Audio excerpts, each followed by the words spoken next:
All right. All right, welcome everybody. So today I want to show you how to score and slip your clay together. So that's basically means how you glue two pieces of clay together and make them stay permanently together is by score and slipping. Sometimes people call it slip and scoring. It just kind of depends. I like to call it score and slipping because I score first and then I add the slip.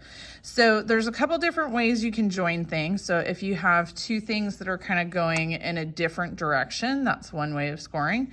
There's also another bit where if you're trying to take two pieces like this and stick them together this way, that can sometimes be needed as well. So I'm going to show you both. So to start with, we are going to score these pieces. So to do that, you're going to need your needle tool, your clay that you're trying to join, and you're going to need some water. So some clays need actual slip, which is a liquid clay. Our clay is totally fine with just using water. So for the scoring bit, you are going to need to fully cut through the side of your slab. So you start with your needle tool on the outside edge all the way out here and you score through it. And you want to go all the way to the other edge.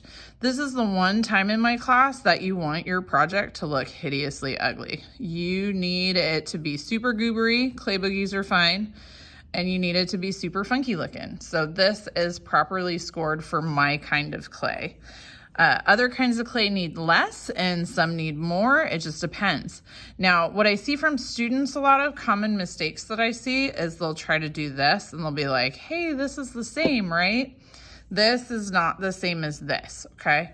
If you don't break the edge over here, then it tends to give a weak spot right there and it tends to pull apart. So this does not count as scoring.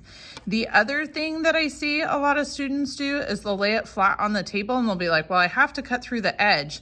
And they'll stick their needle tool way over here and they'll cut like this. And it's like, yeah, that's got a lot of scoring, but it didn't come through this side over here. And you've just like ruined your squared edge. Like it's no longer the same shape that it used to be. Now it's flat over here and kind of pointy over here. That doesn't work either. Okay. So I'm going to ignore that part. I'm going to cut it off. So it's really important. Like I said, you go start on the outside, cut all the way through. And you're going to go in multiple directions. So it looks all goobery like that, okay? Now for the slipping part, you're gonna add water. You can use a paintbrush, you can use, I'm just gonna use my fingers. That's the easiest for me, but I just kind of put 2 fingers in and then I drip it on there. Basically, I'm just trying to get a shine on there. Let me see if I can make it show. You're just trying to get it to shine a little bit. So you're just gonna kiss it like a dewdrop fairy with the water, okay? So I like to say kiss it like a dewdrop fairy because you're not gonna like make out, you're just gonna like barely touch it, okay? So you just want just a little bit of water. Kiss it like a dewdrop fairy, okay? Because the dewdrop fairy just goes ping, right, on the flower. So once you have one side with water on it, you are going to push those pieces together like this, and you want goobery stuff to come out of that piece. You want to see the goobers come out, okay? That means that you scored enough. If nothing happens and nothing squeezes out, no water, no clay squeezes out, score it again and add a little bit more water. You got to kiss a little more firmly on those ones, okay? So once you have this, you're just going to smooth it out with your finger. You're not going to add extra water. You're just using the water that you had left over from slipping and scoring. Some clays can take a lot of water. Our clay cannot. So since I scored properly and I slipped properly, I was able to really smooth this. And now it's hard to tell where the join mark was originally. Now, if you didn't score quite enough or you didn't push it together enough, sometimes you'll get like a ridge or something, or you'll have like a bump. Usually either one, you either need to push it more that way or you need to just smooth it a little bit more. The main thing when you're joining it together though, is you want your fingers to stay the thickness of the slab and just kind of push together. You don't want to pinch and push, like you don't want to change the shape of the slab. You don't want to make the slab like, or whatever you're squeezing, like you don't want to squeeze it and shove, you're just holding and pushing, okay?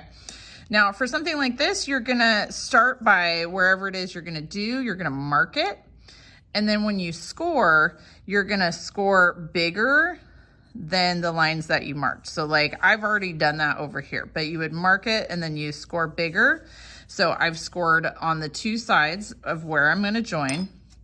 I'm gonna kiss it like a dewdrop fairy. I'm gonna take my 2 fingers and I'm just gonna kind of drip it on there just so it gets a little bit of a shine. And then I'm gonna do the same thing as far as I'm gonna hold it, but I'm not really squeezing it, and I'm gonna push it together. And I want goobers to come out the side. Like I wanna see stuff squeeze out the side of this, okay? If I do, then when I go to clean it up, I can just use the water and clay that's already there to make it really nice and smooth instead of leaving it all goobery, right? So if I've done it right, when it looks like this, I can smooth it real quick to make it look like that, real easy. If I didn't use enough water, or I used too much water, or I didn't score it enough, then that becomes really difficult to do. And I'll just wanna pull it apart, fix it by adding more scoring or adding a little bit more water, and try it again. All right, good luck everybody. Thanks and have fun.